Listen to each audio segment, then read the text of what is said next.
எ7. குகேஷ் தனது மந்திரி ஐ ஒரு பலமான தற்காப்பு நிலைக்கு கொண்டு வருகிறார். நகர்வு 48. வெள்ளை ராஜா எ2.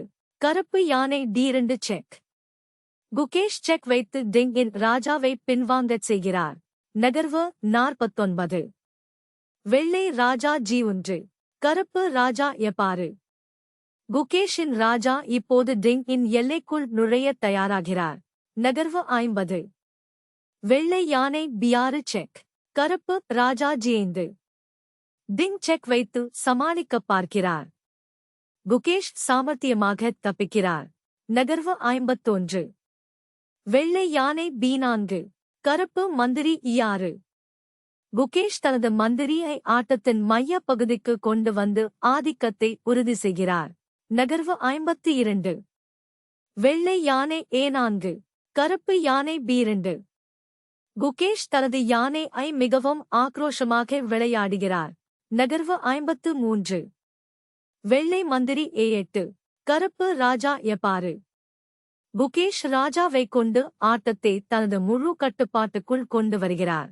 நகர்வு 54. வெள்ளை யானை F4. கருப்பு ராஜா E5. நகர்வு 55. வெள்ளை யானை எ2. கருப்பு யானை வெள்ளை யானை எ2 ஐ வெட்டுகிறது. இங்கே ஒரு அதிர்ச்சியூட்டும் நகர்வு. டிங் லிரன் ஒரு மாபெரும் தவறைச் செய்கிறார்.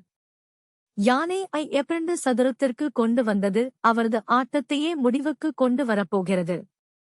குகேஷ் யோசிக்காமல் அதை வெட்டுகிறார். நகர்வு 56. வெள்ளை ராஜா. கருப்பு யானை எ2 ஐ வெட்டுகிறது. கருப்பு மந்திரி D5. குகேஷ் இப்போது மந்திரிகளை எக்ஸ்சேஞ்ச் செய்ய முடிவு செய்கிறார். ஏனெனில் அதன் பிறகு வரும் ஆட்டம் குகேஷ் இற்கு ஒரு மிக எளிதான வெற்றியாக இருக்கும். நகர்வு 57. வெள்ளை மந்திரி. கருப்பு மந்திரி D5 ஐ வெட்டுகிறது. கருப்பு ராஜா வெள்ளை மந்திரி D5 ஐ வெட்டுகிறது.